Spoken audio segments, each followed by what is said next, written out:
Hi అందరికీ స్వాగతం. నమస్తే. నేను మీ డాక్టర్ వాసుని. ఇంజనీరింగ్ డ్రాయింగ్ పై ఇది నా మొదటి వీడియో.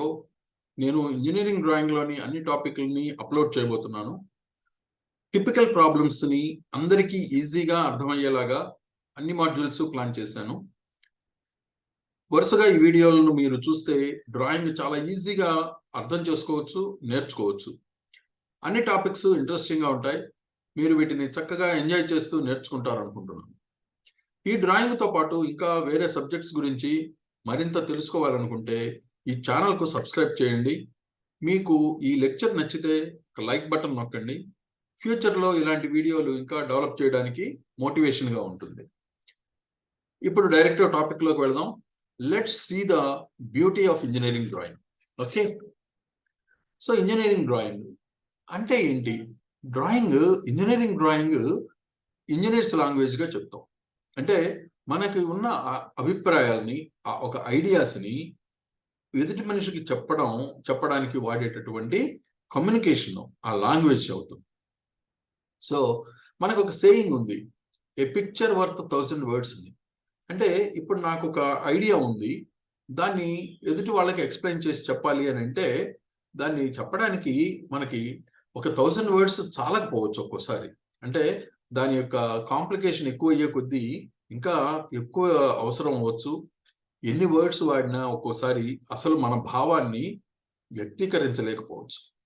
సో అటువంటప్పుడు మరి ఏం చేయాలి అని అంటే, చిన్నగా ఒక సింపుల్గా ఒక పిక్చర్ కనుక డ్రా చేస్తే మనం వేల పదాలు వాడకుండా డైరెక్ట్గా చెప్పేయచ్చు.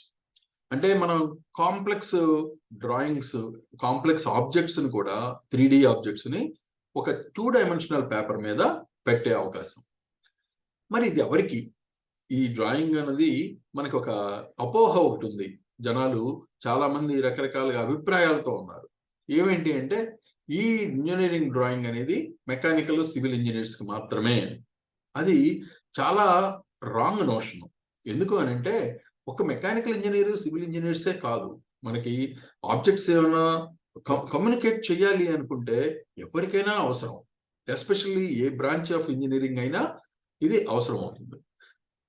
సో అది చాలా రాంగ్ నోషన్ అనమాట.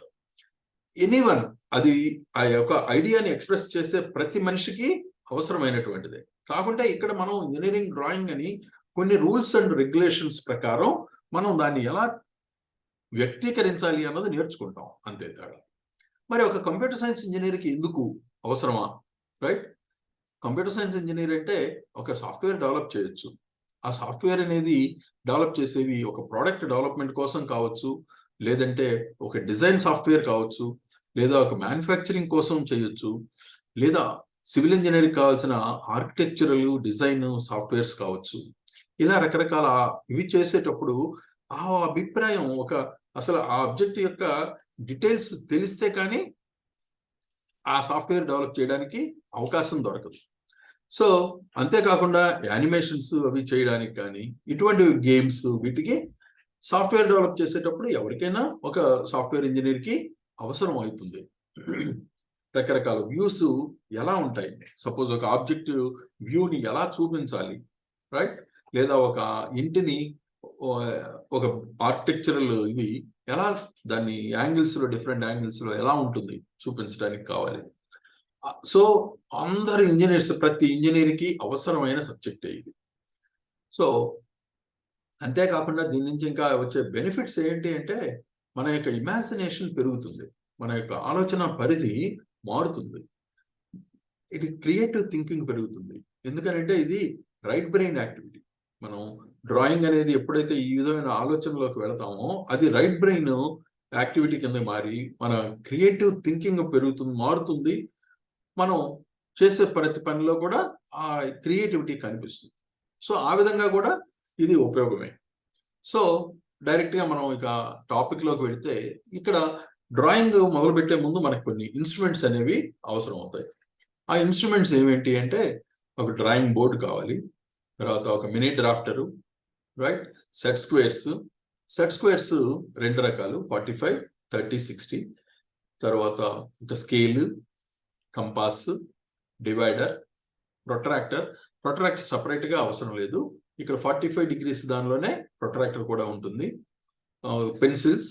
పెన్సిల్స్ దగ్గర ఇక్కడ మనం జాగ్రత్తగా ఉండాలి. అంటే హెచ్ పెన్సిల్ ఎందుకు వాడతాం అని అంటే, మనం లైన్స్ కన్స్ట్రక్షన్ అంటే ముందుగా డ్రా చేయబోయే ముందు కొన్ని లైన్స్ ముందుగా డ్రా చేస్తాం, వాటిని లైట్ గా డ్రా చేస్తాం. వాటికి లైట్ గా ఉండడానికి ఈ హెచ్ పెన్సిల్ ని వాడతాం. డ్రాయింగ్ అంతా అయిపోయిన తర్వాత మనకు కావలసిన పార్ట్ ని హైలైట్ చేయడానికి అక్కడ హెచ్బి పెన్సిల్ అనేది అవసరం అవుతుంది. సో ఈ విధంగా రెండు వాడదాం.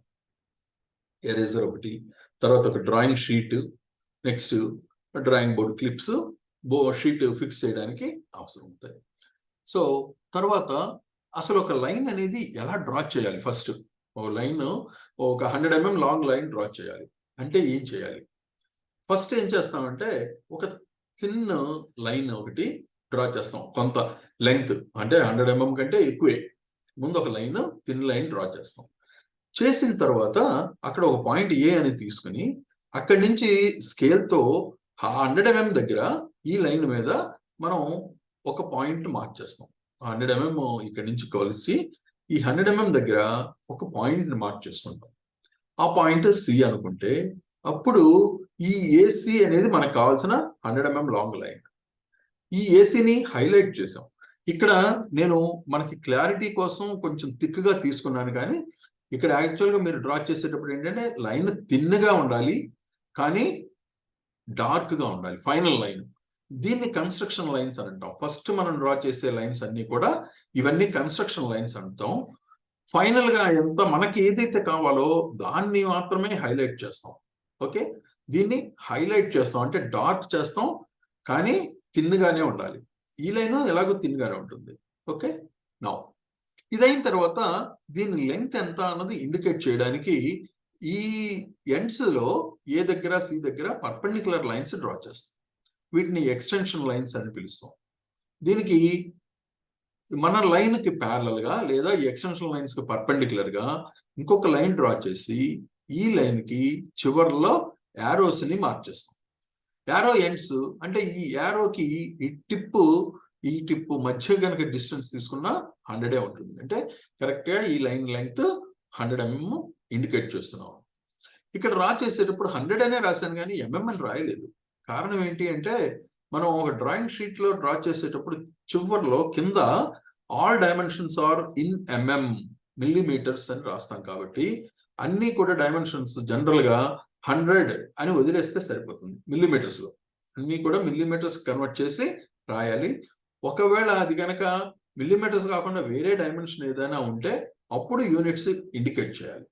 ఓకే, నౌ సో ఈ విధంగా డైమెన్షనింగ్ కూడా చూపించాలి.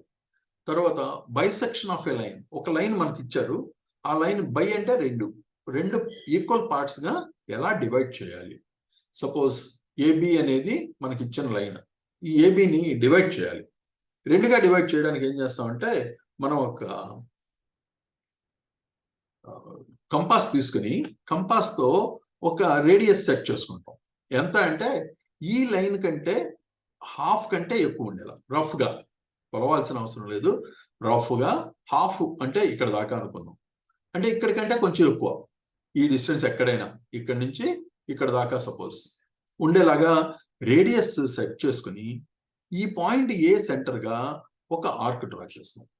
ఆర్క్ డ్రా చేసి అలాగే ఏ సెంటర్ గా ఇక్కడ కింద ఇంకొక ఆర్క్, అదే రేడియస్ తీసుకుని బి దగ్గర బి సెంటర్ గా ఈ ఆర్క్ ని ఇంటర్సెక్ట్ అయ్యేలాగా ఒక ఆర్క్ డ్రా చేస్తాం.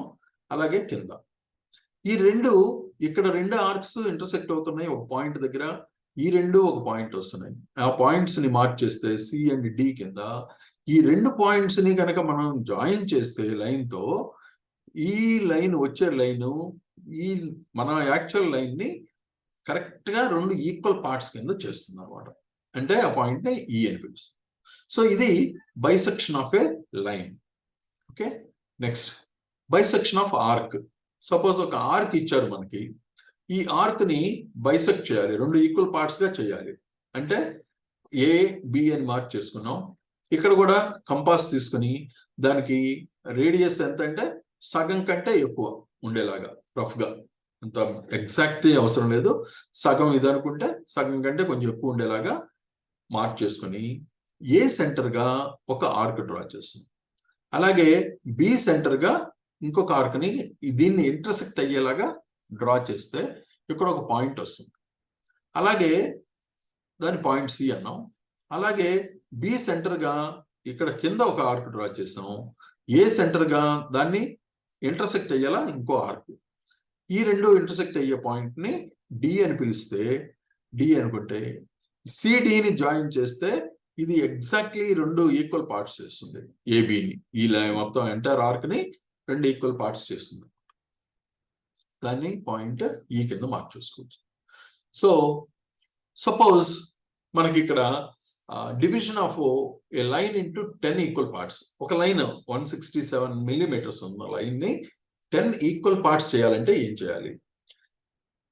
ఇప్పుడు మీరు అనొచ్చు, మనం స్కేల్ ఉంది కదా, స్కేల్తో చేయొచ్చు కదా అని. స్కేల్తో సపోజ్ ఇప్పుడు 167 డివైడెడ్ బై 10 అంటే 16.7 mm అని. 0.7 మన స్కేల్లో ఉండదు. 0.7 మన స్కేల్ ఎంతవరకు అంటే 1 millimeter మాత్రమే ఇండికేట్ చేయగలదు, కానీ అంతకంటే తక్కువ అంటే మనకి ఒకవేళ మనం మార్క్ చేద్దామన్నా చాలా కష్టం అవుతుంది. దాని మీద స్కేల్ మీద మార్క్స్ ఉండవు.